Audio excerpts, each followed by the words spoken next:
반갑습니다. 슬기로운 지구생활의 이정입니다.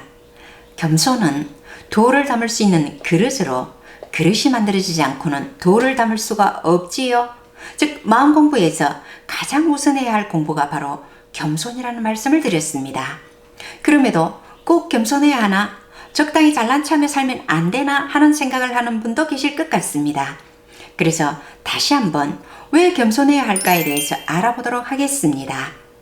세상 속에서도 겸손하지 않고 잘난 체하고 아나무인격으로 행동하면 사람들은 그 앞에서는 말을 하지 않을지라도 다시 만나고 싶지 않은 사람으로 생각할 것입니다. 말하자면 세상 속에서 사람들과 잘 어울려 살기 위해서도 겸손해야 한다는 것이지요. 다른 것은 부족해도 겸손함만으로도 괜찮은 사람으로 기억될 것입니다. 또 의식의 범위를 확장하기 위해서도 겸손해야 한다고 봅니다. 아무리 논리적이고 많이 아는 분이 있다 해도 지금 지구인의 지식은 우주의 입장에서 보면 1%도 안 되는 0.몇 %에 불과하다고 합니다. 그런데 뭘 안다고 할 수 있겠는지요? 내가 많이 안다고 생각할 때는 지금 알고 있는 것만도 버거워서 뭘 더 알려고 하지 않는 게 사람이지요. 그런데 겸손한 마음으로 돌아보면 근본적인 것은 몰랐다는 것을 알게 될 것입니다. 생사여탈권을 내가 쥐고 있는 것이 아니라 하늘이 쥐고 있다는 것을 알게 되는 것이지요. 우리는 인간을 잘 알지 못하고 자연을 알지 못하고 하늘을 알지 못합니다. 여기서 안다는 것은 이해한다는 뜻인데 영어에서 이해하다는 understand라고 하잖아요. stand라는 것은 서다라는 뜻인데 understand라는 것은 밑에 선다는 뜻이지요. overstand, 즉 위에 선다고 하지 않습니다. 그러니까 이해한다는 것은 밑에 선다는 얘기입니다. 상대방과 눈높이를 대등하게 하는 것도 아니고 위에서 내려다보는 것도 아니고 밑에 서서 바라볼 때 이해한다 라고 합니다. 겸손해야만 이해할 수 있다는 얘기입니다.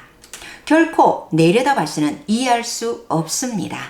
자신의 오만함을 버리고 겸손한 마음으로 바라보면 우리에게 가장 중요한 근본적인 것에 대해서는 대부분 모르고 살고 있다는 것을 알 것입니다. 의식이 확장되는 것이지요. 겸손은 인간으로서 명상이나 마음 공부를 하지 않고도 만물의 근본에 다가갈 수 있는 최상의 방법이자 최고의 실험법입니다. 즉, 겸손은 명상이나 마음 공부를 하지 않는 보통 사람들이 성계에 다가갈 수 있는 방법이라는 것입니다. 또 모든 겸손치 못함은 자신을 알지 못할 때이거나 현재 자신의 자리를 찾지 못하고 과거에 머물러 있어서인 경우가 많습니다. 현재의 자신을 정확히 보지 않고 과거에 머물러 있어 라떼는 말이야 하면서 뻐기기도 하고 잘난 체하며 겸손하지 못한 태도를 보이는 사람들이 많지요. 마음 공부에서는 가장 먼저 알아야 할 것이 자신이 어떤 사람인가, 현재 자신의 상황이 어떠한가입니다. 그래야 어떻게 공부할지가 나올 것입니다. 또 겸손은 마음을 낮추는 것으로 명상에서는 하심이라고 한다는 말씀 드렸지요. 하심이란 3단전, 즉 하단전, 중단전, 상단전 중 하단전에 마음을 두는 것을 의미합니다. 그런데 하단에 마음을 두지 않고 상단에 마음을 두어 생각 위주로 사는 사람은 기운이 위로 떠서 머리가 멍하고 얼굴이 붉게 상기되는 경우가 많습니다. 기운이 위로 떠 마음이 안정되지 않고 피곤함을 많이 느끼는 이러한 현상은 하심이 안 되어서라고 말합니다. 겸손과는 상관이 없는 듯하나 마음을 하단전으로 낮추는 하심이 바로 겸손이기 때문에 결국 겸손이 안 되면 상기되는 현상, 즉 기운이 위로 떠는 현상이 나타난다는 것이지요. 겸손한 마음으로 마음을 하단에 두고 보고 듣고 생각하는 습관을 가지면 이렇게 기운이 뜨지도 않고 단전에 있는 기운이 달아나지도 않습니다.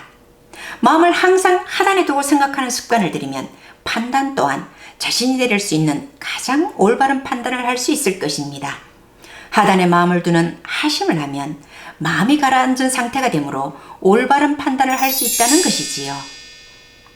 인간에 있어서 원죄의 뿌리는 겸손치 못함이라고 합니다. 선인이 되고서도 겸손하지 못하여 많은 선인들이 지상에 다시 태어나 재교육을 받고 있으며 지상의 많은 수련생들이 성계로 올라가지 못하고 윤회를 거듭하고 있다고 합니다.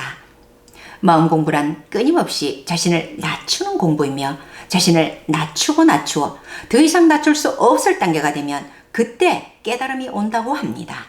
그만큼 마음 공부에서는 시작도 겸손이고 마지막 깨달음도 겸손하고 겸손해야 온다는 말씀을 드리며 오늘은 이만 인사드립니다. 고맙습니다.